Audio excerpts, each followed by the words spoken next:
Old pension scheme बहाल नहीं किया तो सरकार पर फाइनल अटैक की तैयारी में आंदोलनकारी। देश भर में क्या होने वाला है? ओल्ड पेंशन या फिर पुरानी पेंशन बहाली की लड़ाई अब शायद अपने अंतिम चरण में है, क्योंकि अब पुरानी पेंशन की मांग कर रहे आंदोलनकारियों ने केंद्र सरकार पर फाइनल अटैक का प्लान तैयार कर लिया है। एक दिन इस देश में 110% पुरानी पेंशन बहाल होगी। आजकल एक बहुत बढ़िया चलन हो गया है,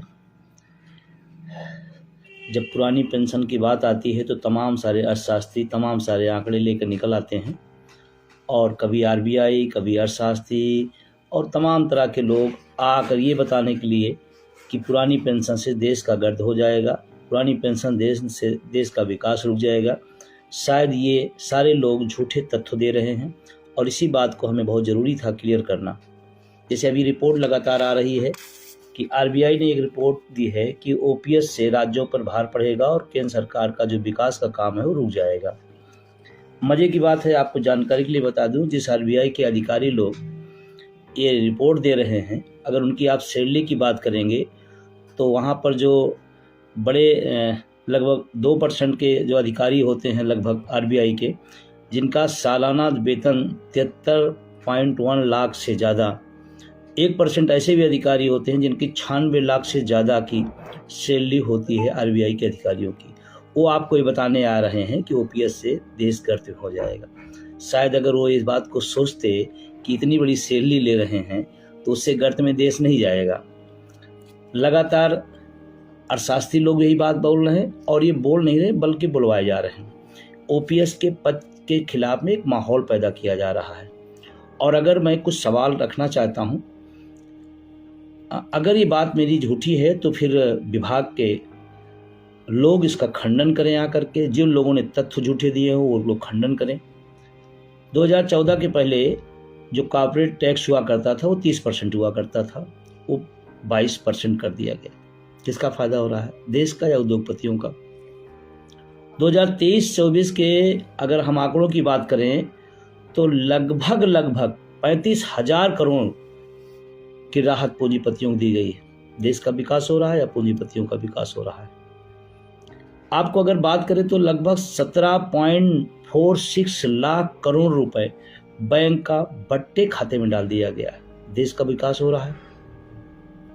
तमाम सारे ऐसे आंकड़े हैं जो झुठला रहे हैं इस बात को कि पुरानी पेंशन से देश के विकास नहीं रुकने वाला है, बल्कि देश का विकास होने वाला है, जबकि लगातार तमाम माध्यमों से झूठ फैलाया जा रहा है। और जो लोग फैला रहे हैं वो तो खुद बड़ी सैलरी ले रहे हैं। एक देश का अर्धसैनिक बल पेंशन ना पाए और आरबीआई का एक शीर्ष अधिकारी करोड़ों रुपए के आसपास सैलरी लेता है, तो वो ज्ञान देने आता है एक छोटे से कर्मचारी को, एक सफाई से कर्मचारी को, एक छोटे से जो बाबू होता है, जो छोटे तनख्वाह वेतन भोगी होते हैं, उनको बताने आ रहा है। और पूरा मीडिया हब, पूरा जो सरकारी तंत्र है, सबको इस बात के लिए लगा दिया गया है कि पुरानी पेंशन देने से। मज़े की बात है, जिन लोगों ने लगाया है वो खुद कई पेंशन लेते हैं। जो लोग बताने आ रहे हैं वो खुद बड़ी सैलरी और बड़े वेतन पेंशन के भोगी होते हैं। उसके बाद इस तरह का रिमर फैलाया जा रहा है। मुझे इस बात के लिए बड़ा आश्चर्य हो रहा है कि उसके बाद भी तमाम सारे लोग इस तथ्यों को जानते हुए भी, तमाम बुद्धिजीवी और पढ़े लिखे भी इन झूठे आंकड़ों में पड़ जाते हैं। मैं कहता हूं, अगर आपको इतनी दिक्कत है तो खुली डिबेट कराइए।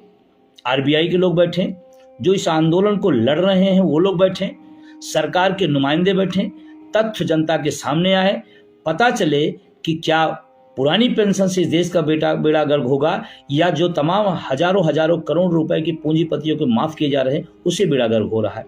तमाम सारे उससे उद्योगपति हैं जो देश के मेहनत कश लोगों का, वो गरीब गुरबा किसान जो इस देश के लिए टैक्स देता है, उस टैक्स के पैसे को लेकर के चला गया है बाहर। आज तक मजबूत सरकार उन कमजोर भगोड़ों को वापस नहीं ला पाई है, और तमाम सुधार की बातें होती हैं। और मजे बात इसमें देखें कि दो तरह के तथ्य रखे जा रहे हैं। एक तरफ बताया जा रहा है कि हम दुनिया के एक आर्थिक महाशक्ति बनने जा रहे हैं या बन गए हैं, और हमें पेंशन देने में दिक्कत होती है। जिस देश में इस देश के लोगों की सुरक्षा, सामाजिक सुरक्षा देने से सरकार वंचित कर दे रही है, जिस देश में संविदा का सैनिक रखा जा रहा है, उस देश की इकोनॉमिक्स मजबूत कैसे हो रही है, मेरे आज तक समझ में नहीं आया। और या तो दोनों बातें एक साथ ना कही जाए, या तो कहा जाए कि हाँ देश आर्थिक संकट में है, आप लोग भी इसमें मदद करिए। एक तरफ आप दूसरी बातें किएंगे और तमाम सारी ऐसी योजनाओं में इस देश के मेहनतकश लोगों के टैक्स का पैसा फूंका जा रहा है जिसका इंतहा नहीं है। और मैं पूरी जिम्मेदारी के साथ ये बात कहना चाहता हूँ, इस देश में मैं फिर एक बात उठाऊंगा, चुनावी बांड इस देश का सबसे बड़ा भ्रष्टाचार है, जिसको छिपाया जा रहा है, जिसको बताया नहीं जा रहा है। एक बार जितने भी अर्थशास्त्री हैं, जितने भी वित्त विभाग के जानकार लोग हैं, आरबीआई के लोग हैं, मैं उनसे निवेदन करना चाहता हूं कि इस पर एक रिपोर्ट प्रस्तुत करें और जनता के सामने लाएं। दूसरी बात, इस देश के नेताओं की सुरक्षा में कितना पैसा खर्चा हो रहा है, उनकी सुविधाओं पर कितना पैसा खर्चा हो रहा है, इस पर भी आरबीआई अपनी रिपोर्ट प्रस्तुत करे। अपनी सुख सुविधाओं पर आरबीआई खुद कितना पैसा खर्चा करा, इसकी भी रिपोर्ट प्रस्तुत करे, क्योंकि आरबीआई का पैसा नहीं है, वो इस देश के मेहनतकश लोगों का पैसा है, जो इस देश के लिए योगदान देते हैं, उनका पैसा है। ये किसी एक राजनेता या किसी मुख्यमंत्री या प्रधानमंत्री का पैसा नहीं है, आरबीआई के गवर्नर का पैसा नहीं, इस देश के मेहनतकश लोगों का पैसा है जो टैक्स देते हैं। और अगर टैक्स दे रहे हैं तो हिसाब लेने की भी उनका अधिकार है। तो आरबीआई से मेरा निवेदन है कि आरबीआई के लोग अपने वेतन को देखें, अपनी सुविधाओं को देखें, उस पर एक रिपोर्ट प्रस्तुत करें और नेताओं की सुख सुविधाओं पर अपनी रिपोर्ट प्रस्तुत करें। उसके बाद फिर कोई बातचीत आगे की जाए, अन्यथा देश को गुमराह न किया जाए। और एक पूरे देश के अंदर एक माहौल पैदा किया जा रहा है, ओपीएस से देश का सत्यानाश हो जाए। मैं कहता हूँ इसके पहले जब देश गरीब था, इकोनॉमी बहुत कमजोर थी, तो कैसे पैसा दिया जा रहा था। और फिर मैं तो ये महत्वपूर्ण इकोनॉमिक्स किस काम की भाई, मजबूत अर्थव्यवस्था किस काम की, उस काम की देश की रक्षा के लिए संविदा पर सैनिक अग्निवीर रखे जाए, देश के अर्धसैनिक बलों को पुरानी पेंशन से वंचित कर, किस मजबूती की बात, कौन सी अर्थव्यवस्था मजबूत हो रही है। हाँ, कुछ लोगों के लिए मजबूत हो रही होगी। और मैं पूरी जिम्मेदारी के साथ ये बात कहना चाहता हूं कि इनके झांसे में ना आए, अपने आंदोलन को आप आगे बढ़ाएं। आपका आंदोलन, इसका मतलब बहुत सही जगह पे और सही दिशा में जा रहा है, तभी रोज लोगों को उतारा जा रहा है।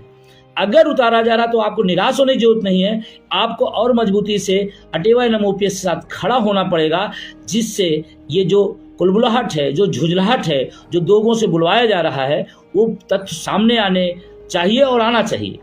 और हम तो स्वागत करना चाहते हैं, लेकिन तथ्य एक तरफा ना आए। दिखाइए ना, आरबीआई रिपोर्ट प्रस्तुत करे, 800 लोगों में आदमी कैसे जीवन यापन करेगा, एनपीएस के तहत 1200 रुपए में कैसे जीवन यापन करेगा, इसकी एक रिपोर्ट प्रस्तुत की जाए। इस देश में एनपीएस के तहत कितने पैसा कितने लोगों को मिल रहा है और उनका जीवन यापन कैसे चल रहा है, इस पर एक रिपोर्ट प्रस्तुत करें। वो चाहे देश के अर्थशास्त्री हो, वो चाहे देश का हमारा आरबीआई हो, या और तमाम सारे जो यंत्र चलाए जा रहे हैं। देश की मीडिया से मैं भी एक बात कहना चाहता हूँ, एक बार वो रिपोर्ट जरूर प्रस्तुत करें। इस देश में एनपीएस के तहत जो लोगों को पैसा मिल रहा है, उसके तहत उनका जीवन यापन कैसे चल रहा है। इन तथ्यों को अगर आप देखेंगे तो इस आंदोलन को बलगराने के लिए, इस आंदोलन को दिग्भ्रमित करने के लिए ये प्रोपेगेंडा है। मैं पढ़े लिखे उस समाज से अपील करना चाहता हूं, तथ्यों को पढ़ें और मजबूती से अपनी बात रखें और अपने आंदोलन को मजबूत करें। ये मेरा निवेदन है। आने वाले टाइम में और तमाम आंकड़ों के साथ मैं आपके साथ प्रस्तुत होऊंगा।